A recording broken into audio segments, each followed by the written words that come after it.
she learned to play, but then we ended up showing the footage to Steve Balby. He ended up getting up on stage with her, and they played in front of an audience of 3,500 people in 2017.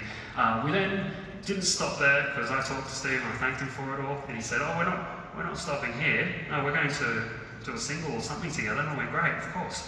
So then we released their first single in 2018 and their second single this year, about half a year ago. The second single is called Modern Love. Look it up on YouTube, it's awesome. Modern Love Psychonetic Mix by Jess Irwin and Steve Balby. It's an amazing thing. She plays music with her eyes through this digital tool where she can look at each individual note and blink on it and loop and play individual notes over the top in chords. She does it live as well. It's an incredible thing to experience. But what else is happening out there? What I started realizing is that we were getting caught in this bubble where we were sort of looking at biomedical technologies, applications of artificial intelligence and robotics, and making technologies more inclusive. But what else is happening out there in the world? So I'm going to take you on an adventure. Just a couple of the things that I've been seeing happening in the world. We had a big event happen in 2016 where Lee Sedol got toppled by Google's DeepMind in the form of AlphaGo, where an artificial intelligence beat this grandmaster in the ancient Chinese game of Go. Now, why is Go so significant? Well, Go has as many more moves than chess does as there are known atoms in the universe. So it's pretty significant. Hard to brute force. This is where AI played an amazing role. But of course, it spread lots of fear and intrigue, but lots of fear around the world. There are a lot of headlines going, oh, we're all screwed. We're all losing our jobs to AI. So this is the sort of thing that happens. We do spread a lot of fear in a lot of cases, but sometimes we've got to find out what it is capable of. It is advancing very, very quickly, and I'm seeing many use cases around the world for these types of technologies. Drones and autonomous systems. Who's played with drones? Hands up if you've played with drones. Let's have a look. Cool, cool, cool. Lots of people. Who's had the idea? If you took a drone, you made it bigger, you could get a person in there. Yes, yes, this is the EHang 184 passenger carrying mega drone. Completely electric, completely autonomous. It's an amazing thing. You heard from Peter James before, so if one of these things goes a bit haywire, he's got a rifle to take these out. But it's an awesome machine. So this thing has one seat. You put a lot of trust in it. It's got one seat and it's got a thing that looks like an iPad. It's in China, it's not an iPad. There are also some coming out in the States. You select where you want to go. This goes up through the clouds, straight to the location, straight down. It's pretty incredible. Before I got in this, the founder, I think he thought he was being a little bit reassuring. He said, you know what, we focused on safety with this machine. We focused on safety. And the lucky number 8, because who wouldn't want a little bit of extra luck in one of these? So what happens is, he said there's 8 batteries, there's 8 IMUs, inertial measurement units, the things that you find in your phone that tracks its angle and movement, and 8 blades. He said, last week, while it was in the air, one of the batteries caught fire, 3 of the blades went out, but it still safely landed. He goes, how cool is that? I went, he told me that before I did it. But it's an incredible thing. So, in some ways, there's this promise of flying cars starting to come through. What I could see this being absolutely used for, though, is in emergency services. Imagine one of these things getting into a location and getting back out again, especially in a place like Melbourne. I'm from Sydney, the traffic doesn't move in either of these two cities. So, to get these in and out of the location could be pretty amazing. AI for image processing and machine vision. I saw so many use cases in China. Tan Li, an amazing mind who you heard from before.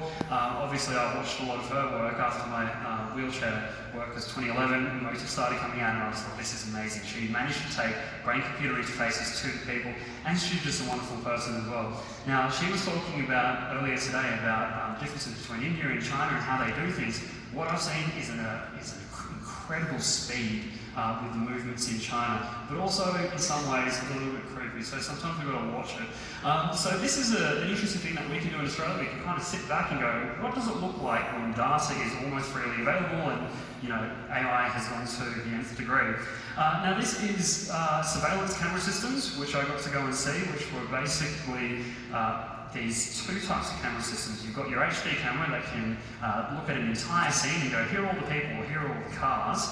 Then it tells a second camera, which is a telephoto lens zoomed right in, and it can sharp shoot photos of people's faces 10 times a second, and then match you up as well. So I put it to the test, pulled a hoodie on, walked around a bunch of people, and it located me from 25 meters away in the crowd with my hoodie on and recognized who I was. So that was kind of creepy. But moving on. but this is one of the things, this is what the power of this technology is useful for, and so if we know that these exist, we can start to raise these important conversations, because regulations do have trouble keeping up. It is very, very difficult to keep up with this rapid rate of change, so now we have to raise these important conversations so we can start to steer this change and think about the things that we want and the things that we don't want. One of the great applications of that type of technology in practice is cameras being able to detect falls in aged care homes, nursing homes. I think that sort of thing is a pretty amazing application of it. AI in preventative medicine. Here's a big one.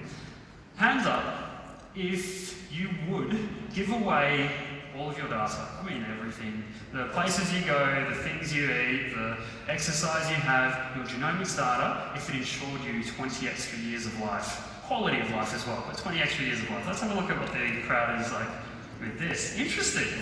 Because we are in Australia a little bit more cautious with our data and our privacy.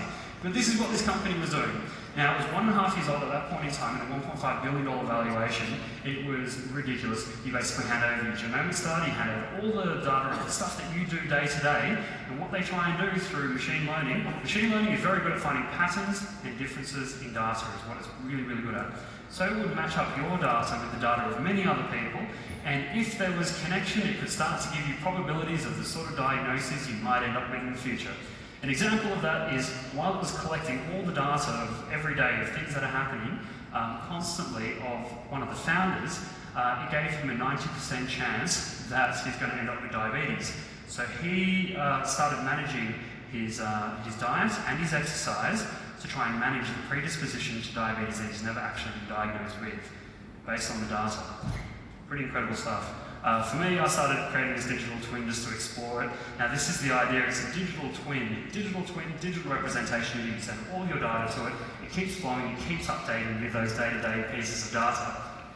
A little bit worrying for some people, but if it can ensure extra life and extra quality of life, I see how that line started shifting for a lot of the people in the crowd too. This is why we've got to explore these technologies to find out exactly what's going on and what are we actually hoping to achieve out of them, and where would we like to shape these changes.